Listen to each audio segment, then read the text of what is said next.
Welcome to Big Breaking News of America. Genesis Episode 12. The Flood Narrative, Genesis 6:9. The flood narrative in Genesis 6:9 is a cornerstone of the primeval history in Genesis 1:11, presenting a dramatic account of divine judgment and mercy in response to humanity's escalating wickedness. This sweeping story describes God's decision to send a deluge to destroy corrupt humanity and creation, Noah's selection as a righteous remnant to build an ark, the survival of Noah's family and representative animals, and the subsequent renewal of the world through a covenant.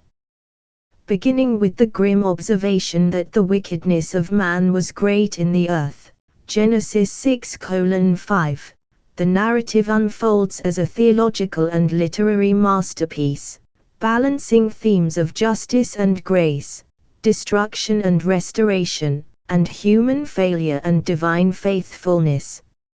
It serves as a climactic moment in the primeval history, bridging the genealogies and cultural developments, Genesis 5:10, with the dispersion at Babel, Genesis 11:19. While setting the stage for the covenantal narrative of Abraham, Genesis 12. Rooted in ancient Near Eastern flood traditions and shaped by the exilic context, Genesis 6:9 carries profound theological weight, influencing Jewish theology, ethics, and global cultural narratives. This exploration examines the narrative's literary structure, theological significance, historical and cultural context, interpretive traditions, and modern relevance, highlighting its role as a pivotal text in the Torah's foundational story. 1. Overview and structure of the narrative. Genesis 6:9 is a carefully structured narrative that unfolds in a symmetrical, almost chiastic pattern, emphasizing the cycle of creation, destruction, and recreation. Spanning 4 chapters, it combines vivid storytelling, repetitive motifs, and theological reflection to convey the story of the flood and its aftermath. Key events: human wickedness and divine resolve. Genesis 6:1-13. The narrative opens with humanity's growing population and mysterious intermarriages between the sons of God and daughters of men, Genesis 6:1-4, contributing to widespread corruption. God observes that every intention of the thoughts of man's heart was only evil continually, Genesis 6:5. Limiting human lifespan to 120 years and resolving to blot out humanity, animals, and creation, Genesis 6:7. Noah, however, finds favor as a righteous man, blameless in his generation, Genesis 6:9. Noah's commission and the ark. Genesis 6:14-22. God instructs Noah to build an ark of gopher wood, specifying its dimensions and design, Genesis 6:14-16. Noah is to take his family and representatives of every animal aboard to survive the flood, which will destroy all flesh, Genesis 6:17-20. Noah obeys all that God commanded, Genesis 6:22. The flood and destruction.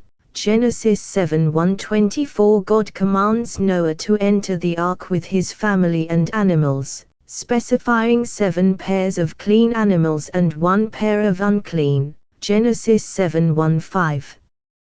The flood begins with rain for 40 days and nights, and waters from the fountains of the great deep and windows of the heavens, Genesis 7:11-12, submerging the earth and destroying all life outside the ark, Genesis 7:17-24. Noah, his family, and the animals survive. Receding waters and renewal. Genesis 8:1-19. God remembers Noah, sending a wind to dry the earth, Genesis 8:1. The waters recede over months, with the ark resting on the mountains of Ararat. Genesis 8:4. Noah sends out a raven and a dove to test the land's dryness, with the dove's return with an olive leaf signaling hope. Genesis 8:6-12. When the earth is dry, God commands Noah to leave the ark, and the survivors disembark. Genesis 8:13-19. Covenant and new creation. Genesis 8:29-17. Noah builds an altar and offers sacrifices, pleasing God, who vows never again to curse the ground or destroy all life despite humanity's evil inclination. Genesis 8:20-22. God blesses Noah and his sons, renewing the mandate to be fruitful and multiply. Genesis 9:1. Granting meat as food with a prohibition against consuming blood, and establishing the sanctity of human life. Genesis 9:26.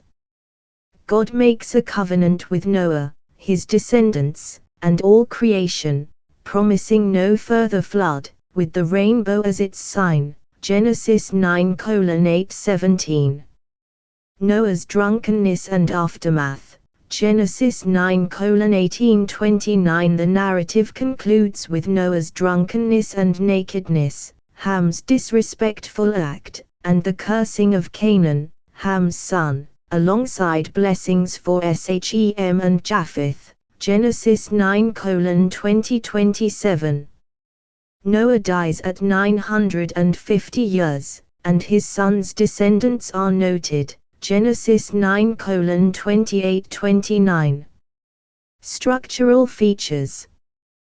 The narrative is structured chiastically, with creation's corruption, Genesis 6, mirrored by its renewal, Genesis 8:9, and the flood's rise, Genesis 7, paralleled by its recession, Genesis 8. The central pivot is God's remembrance of Noah, Genesis 8:1, emphasizing divine mercy. The Toledo formula. These are the generations of Noah. Genesis 6:9, introduces the narrative, linking it to the genealogies, Genesis 5:10, and marking a transition in the primeval history. Repetitive motifs. All flesh according to their kinds as God commanded, create a liturgical rhythm, reinforcing divine sovereignty and Noah's obedience. Literary style. The narrative blends prose and poetic elements, with vivid imagery, for example, fountains of the great deep Genesis 7:11, the dove's olive leaf, Genesis 8:11, and concise dialogue, for example, God's commands, Genesis 6:14-21. The style is mythic yet grounded, conveying theological truths through archetypal symbols. Wordplay, such as Noach, Noah, meaning rest or comfort, Genesis 5:29, and the rainbow, Keshet, also bow, Genesis 9:13, adds linguistic depth, linking Noah's role to creation's restoration. Ambiguities. E.G. The sons of God, Genesis 6:2, Ham's act, Genesis 9:22, the rainbow's significance, invite interpretation, a hallmark of Genesis's style that fuels rabbinic and philosophical reflection. 2 Theological themes and significance. Genesis 6:9 is a theological masterpiece, weaving themes of divine judgment and mercy, human righteousness, covenant, and creation's restoration. It builds on the spread of sin, Genesis 4:5, to depict God's response to moral corruption, while setting the stage for the covenantal narrative, Genesis 12. Divine judgment and justice. The flood is a response to humanity's pervasive wickedness, where every intention of the thoughts of man's heart was only evil continually. Genesis 6:5. God's decision to blot out creation, Genesis 6:7, reflects divine justice, addressing sin's cosmic disruption, a theme rooted in the fall, Genesis 3, and Cain's murder, Genesis 4. The destruction of all flesh, Genesis 7:21, underscores the severity of sin's consequences, aligning with the Torah's moral causality. For example, Leviticus 26:14-39. Cultural impact. The theme of divine judgment shapes Jewish theology of accountability, seen in Yom Kippur's focus on repentance, and influences global religious narratives of justice, from apocalyptic literature to ethical teachings. Divine mercy and grace. Noah's selection as a righteous man, Genesis 6:9, and God's remembrance, Genesis 8:1, highlight divine mercy, preserving a remnant despite judgment. God's vow never to destroy creation again, Genesis 8:21-22, and the covenant with the rainbow, Genesis 9:8-17, affirm enduring grace. The balance of justice and mercy is a hallmark of Genesis's theology, seen in Cain's mark, Genesis 4:15, and later covenants, for example, Genesis 15:18. Cultural impact. Divine mercy informs Jewish practices like Teshuvah, repentance, and chaste, loving kindness, and resonates in global religious and secular narratives of forgiveness and hope, from liturgy to restorative justice. Human righteousness and obedience. Noah's righteousness and obedience. He did all that God commanded, Genesis 6:22-7-5, make him a model of faithfulness, contrasting with humanity's corruption. His role as a remnant foreshadows Abraham's covenantal obedience, Genesis 12:1-3. Noah's drunkenness, Genesis 9:20-21, however, reveals human frailty, linking him to Adam's fall, Genesis 3, and signaling sin's persistence post-flood.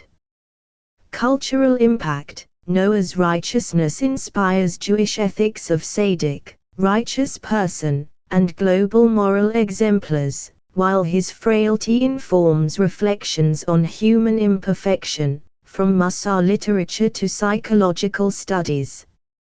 Covenant and divine faithfulness.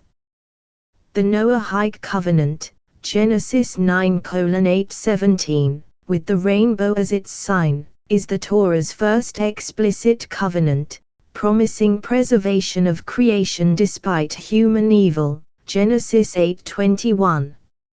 It is universal, encompassing all humanity and creatures, setting the stage for particular covenants, for example, Abraham, Genesis 12. The covenant establishes ethical norms, such as the sanctity of life, Genesis 9:5-6, and the prohibition against consuming blood, Genesis 9:4, later expanded in Jewish law, for example, Leviticus 17:11. Cultural impact. The covenant shapes Jewish theology of divine faithfulness, seen in Brit, covenant, rituals like circumcision, and influences global religious and ethical frameworks, from environmental stewardship to human rights. Creation's restoration and continuity. The flood narrative mirrors Genesis 1, with the waters recalling the primordial chaos, Genesis 1:2, and the receding waters echoing creation's order, Genesis 8:1-5. The mandate to be fruitful and multiply, Genesis 9:1, renews Genesis 1:28, affirming creation's goodness despite sin. The olive leaf, Genesis 8:11, and rainbow, Genesis 9:13, symbolize hope and renewal, linking the flood to Jewish and global motifs of restoration. Cultural impact. The restoration theme inspires Jewish practices like Tikkun Olam, repairing the world, and global environmental movements, emphasizing creation's enduring value. Sanctity of life and ethical norms. The prohibition against murder and the declaration that whoever sheds the blood of man, by man shall his blood be shed, Genesis 9:6, establish the sanctity of human life, rooted in the image of God, Genesis 1:26-27. This principle underpins Jewish law, for example, Pikuach Nefesh, and global ethics. The dietary laws, Genesis 9:3-4, reflect a post-flood concession to human weakness, balanced by reverence for life, a precursor to kosher laws, Leviticus 11. Cultural impact. The sanctity of life informs Jewish advocacy for peace and justice, and shapes global human rights, influencing policies against violence and exploitation. 3. Literary artistry and style. The literary artistry of Genesis 6:9 enhances its theological impact, making it a compelling and emotionally resonant narrative. Its vivid imagery, symmetrical structure, and stylistic features reflect its oral tradition roots and engagement with ancient literary conventions. Symmetrical and chiastic structure. The narrative's chiastic structure, corruption, Genesis 6, flood, Genesis 7, recession, Genesis 8, renewal, Genesis 9, creates a sense of balance, with God's remembrance, Genesis 8:1, as the pivot. This mirrors creation's order-chaos-order cycle, Genesis 1:3. Repetitive phrases, all flesh as God commanded according to their kinds, create a liturgical rhythm, reinforcing divine sovereignty and Noah's obedience, suited for oral recitation. Cultural impact. The symmetrical structure ensures memorability, making the narrative a staple in Jewish liturgy and global storytelling, from synagogue readings to epic retellings. Vivid imagery and symbolism. The narrative's imagery is evocative. The fountains of the great deep and windows of the heavens, Genesis 7:11, depict cosmic upheaval, while the ark, olive leaf, Genesis 8:11, and rainbow, Genesis 9:13, symbolize salvation, hope, and covenant. These images resonate in Jewish and global iconography. The ark, a microcosm of creation, and the flood's waters recall Genesis 1's chaos, linking the narrative to creation theology. The rainbow, keshet, also bow, symbolizes peace, possibly evoking a warrior's bow set aside. Cultural impact. The imagery inspires artistic and literary retellings, from medieval Noah's Ark illustrations to modern films, for example, Noah, 2014, and shapes theological reflections on judgment and grace. Dialogue and narrative tension. Concise dialogue, God's commands to Noah, Genesis 6:14-21, 7:15, and Noah's silence, heightens tension, emphasizing obedience amid crisis. The absence of human voices during the flood, Genesis 7, underscores destruction's severity, contrasted by God's covenantal speech, Genesis 9:8-17. The narrative's pacing, with detailed preparations, Genesis 6:7, and gradual recession, Genesis 8, builds suspense, culminating in hope and renewal, Genesis 9. Cultural impact. The dialogue and tension engage audiences, fostering discussion in Jewish Chevruta and global literature, from moral allegories to psychological analyses. Ambiguity and interpretive openness. Ambiguities, such as the sons of God, Genesis 6:2, the nature of Noah's righteousness, Genesis 6:9, Ham's act, Genesis 9:22, and the rainbow's significance, invite interpretation, fueling rabbinic exegesis and philosophical reflection. The mythic quality, blending historical memory and theological truth, makes the narrative universal, addressing timeless questions of justice, survival, and renewal. Cultural impact. The ambiguity fosters ongoing engagement, seen in Jewish midrash and global discussions of theology, ethics, and anthropology. 4. Historical and cultural context. The flood narrative must be understood within its historical and cultural context, as it emerged in a world of ancient Near Eastern flood myths and was likely shaped by the needs of ancient Israel, particularly during or after the Babylonian exile. Its engagement with neighboring traditions and exilic resonance reflect its purpose as a theological and cultural statement. Ancient Near Eastern parallels. The flood narrative shares striking parallels with Mesopotamian flood myths, notably the Epic of Gilgamesh, Tablet 11, and the Atrahasis. In these, gods send a flood to curb human overpopulation or noise, with a survivor, for example, Utnapishtim, building a boat, saving animals, and offering sacrifices. Genesis 6:9 adapts these motifs but emphasizes monotheistic theology, moral judgment, and covenant.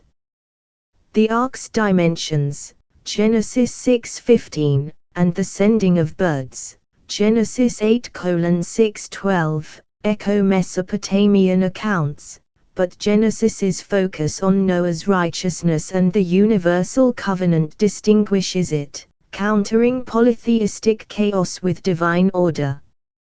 The rainbow, Genesis 9:13, may parallel Mesopotamian celestial signs, but its role as a covenantal symbol is unique, reflecting Israel's theology of divine faithfulness. Cultural significance. By engaging familiar flood motifs, Genesis 6:9 made its theology accessible to an audience steeped in ancient Near Eastern culture, while its monotheistic focus distinguished Israel's faith, shaping its identity in a polytheistic world. Babylonian exile and priestly /Yahwist context. Scholars attribute Genesis 6:9 to a blend of priestly, p, and Yahwist, j, sources, with p.'s orderly style, for example, Genesis 6:9-22, 9:1-17, and j.'s narrative vividness, for example, Genesis 7:1-5, 9:20-27. Likely finalized during or after the Babylonian exile, 587-539 BCE, the narrative addressed exilic concerns of judgment, survival, and restoration. The flood's destruction and renewal mirrored Israel's exile and hope for return, with Noah's remnant paralleling the exilic community, for example, Isaiah 54:9-10. The Universal Covenant countered Babylonian claims of divine supremacy, affirming Israel's God as creator and sustainer. Noah's drunkenness and Canaan's curse, Genesis 9:20-27, may reflect exilic tensions with neighboring peoples, for example, Canaanites, reinforcing Israel's distinct identity. Cultural significance. The exilic shaping made Genesis 6:9 a text of resilience, unifying Jews through a shared story of divine judgment and mercy, critical in diaspora. Oral tradition roots. The narrative's repetitive motifs, vivid imagery, and symmetrical structure suggest origins in oral tradition, likely recited in tribal or cultic settings to preserve history and theology. The flood's archetypal imagery, for example, ark, rainbow, aided memorization, ensuring transmission.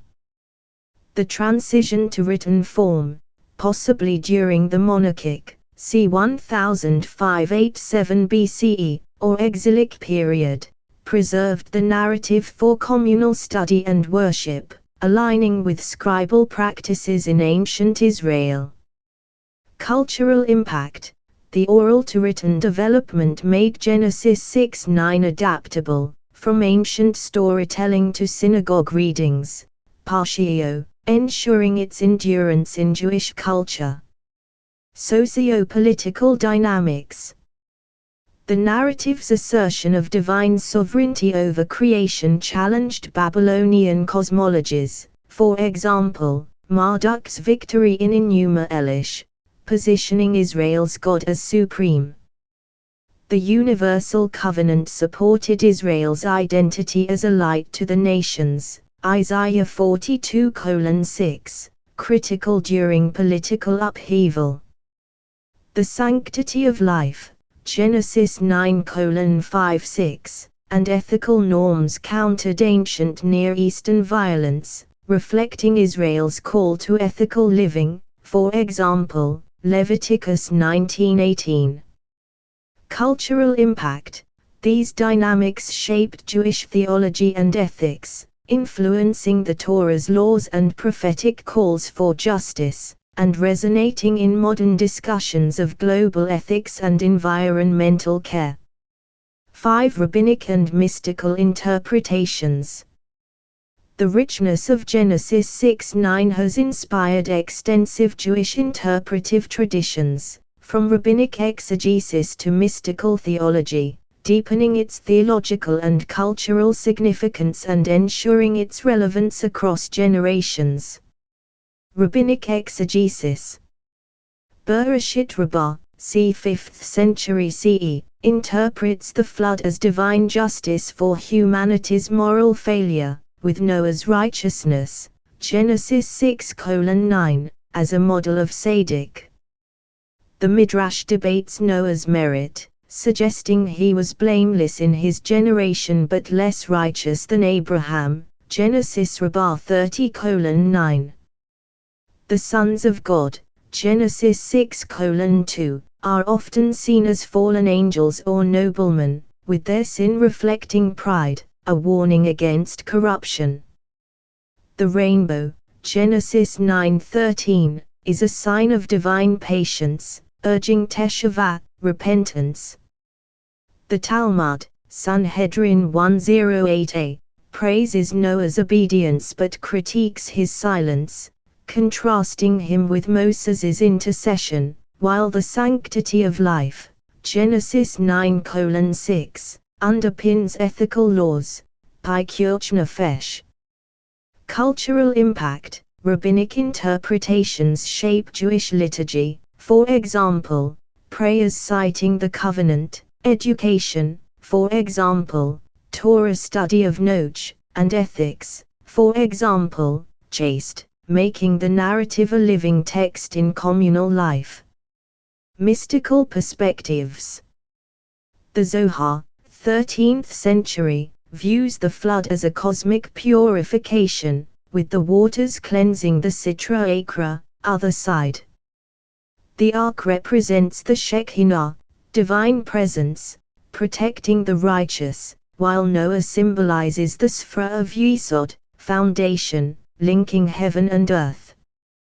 The rainbow is a mystical sign of divine unity, reflecting the Sephiroth's harmony, and the covenant, Genesis 9:8-17, is a spiritual bond, renewed through Torah study. Noah's drunkenness, Genesis 9:20-21, is seen as a failed attempt to restore Eden's purity. Cultural impact. Mystical readings enrich Jewish spirituality, influencing prayer, for example, meditations on renewal, meditation, and festivals, appealing to those seeking deeper meaning in Genesis 6:9. Ethical and communal applications. Rabbinic and mystical interpretations inspire Jewish ethics, with the flood narrative cited in Musar literature to promote righteousness, repentance, and communal responsibility. The covenant's universality underpins advocacy for peace and justice. The narrative's focus on restoration encourages tikkun olam, seen in Jewish environmental and social initiatives, while Noah's obedience inspires communal leadership. Cultural impact. These interpretations ensure Genesis 6:9's role in Jewish communal life, from ethical teachings to social justice initiatives, reinforcing its cultural vitality. 6. Engagement with ancient Near Eastern traditions. The flood narrative's dialogue with ancient Near Eastern traditions is a critical aspect of its historical and cultural context, as it adapts and transforms familiar motifs to assert a monotheistic theology. Mesopotamian context. The Epic of Gilgamesh and Atrahasis feature flood survivors, Utnapishtim, Atrahasis, who build boats, save animals, and offer sacrifices, paralleling Noah's actions. Genesis 6:9 reworks these to emphasize moral judgment, Noah's righteousness, and a universal covenant, contrasting with polytheistic caprice. The fountains of the great deep, Genesis 7:11, echo Mesopotamian cosmic waters, for example, Tiamat, but Genesis subordinates them to God's will, demythologizing chaos. Cultural significance. By engaging Mesopotamian flood myths, Genesis 6:9 made its theology accessible while asserting Israel's distinct faith, particularly relevant in the exilic context of Babylonian influence. Egyptian parallels.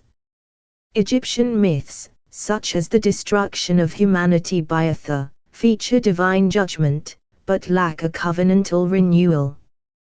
Genesis 6:9's focus on ethical norms and divine faithfulness distinguishes it, reflecting Israel's unique theology. The rainbow, Genesis 9:13, may echo Egyptian celestial symbols, but its covenantal role is innovative, emphasizing God's commitment to creation. Cultural significance. These parallels ground Genesis 6:9 in a familiar cultural milieu, making its theology relatable while asserting Israel's worldview. Canaanite influences. Canaanite myths, such as Baal's battles with chaotic waters, for example, Yam, parallel the flood's cosmic upheaval, but Genesis portrays God as supreme, with no divine rivals. The Ark's preservation of life reflects Israel's theology of creation's value, contrasting with Canaanite violence. The curse on Canaan, Genesis 9:25, may engage regional tensions, affirming Israel's distinct identity. Cultural significance. The engagement with Canaanite motifs positioned Genesis 6:9 as a theological counterpoint, reinforcing Israel's monotheistic identity in its regional context. Theological innovation. Genesis 6:9's monotheism, moral focus, and universal covenant distinguish it from ancient Near Eastern myths, offering a vision of humanity as accountable to one God, with a promise of preservation. This innovation shapes the Torah's narrative and theology. Cultural impact. This innovation influenced Western religious and ethical traditions, from the Torah's laws to global environmental and human rights frameworks, ensuring Genesis 6:9's enduring legacy. 7. Enduring relevance and modern applications. Genesis 6:9 remains a living text, its themes and lessons resonating in Jewish practice, interfaith dialogue, and contemporary issues. Its adaptability ensures its significance in addressing modern challenges while rooted in ancient wisdom. Jewish practice and identity. The narrative is central to Jewish liturgy and study, with Parsha Noach, Genesis 6:9-11:32, engaging communities through synagogue readings and discussion. The Noahide covenant informs Brit rituals and prayers, emphasizing divine faithfulness. The sanctity of life, Genesis 9:5-6, shapes Jewish ethics, seen in Pikuach Nefesh and advocacy for peace, while the restoration theme inspires Tikkun Olam, reflected in environmental and social initiatives. Noah's righteousness and the flood's renewal resonate in Jewish history, from exilic hope to modern resilience, seen in prayers for redemption. Interfaith and universal resonance. In Christianity, Genesis 6:9 shapes reflections on judgment, grace, and covenant, with the flood as a type of baptism, 1 Peter 3:20-21, and the rainbow as a sign of hope. The narrative informs theology, liturgy, and ethics, promoting global unity. In Islam, the Quran's account of Noah, for example, Surah 11:25-49, echoes Genesis 6:9, emphasizing righteousness and divine mercy, fostering shared Abrahamic values. Interfaith initiatives draw on the narrative to address issues like environmental care and peace building. The universal themes, judgment, mercy, renewal, provide common ground for ethical discussions, from global cooperation to human dignity, in interfaith and secular contexts. Contemporary issues. Environmental stewardship, the flood's ecological impact and the covenant's inclusion of all creation, Genesis 9:10, inspire Jewish and global environmental movements, with organizations like Hazan citing Genesis 6:9 to advocate for climate action and sustainability. Ethics and justice, the sanctity of life and ethical norms, Genesis 9:4-6, inform discussions of human rights, addressing issues like violence, capital punishment, and social justice, with Jewish thinkers promoting peace and accountability.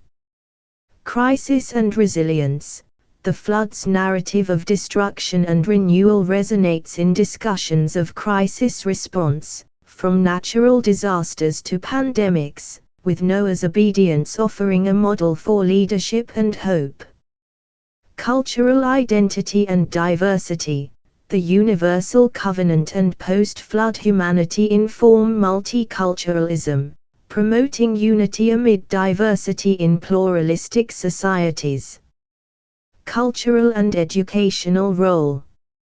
Genesis 6:9 inspires literature, for example, Byron's Heaven and Earth, art, for example, Michelangelo's Sistine Chapel flood scenes, and media, for example, Evan Almighty, shaping cultural narratives of survival and renewal. Its archetypal imagery, ark, flood, rainbow, resonates in storytelling across genres. In education, Genesis 6:9 is studied in Jewish day schools, yeshivas, and universities, fostering discussions of theology, ethics, and anthropology.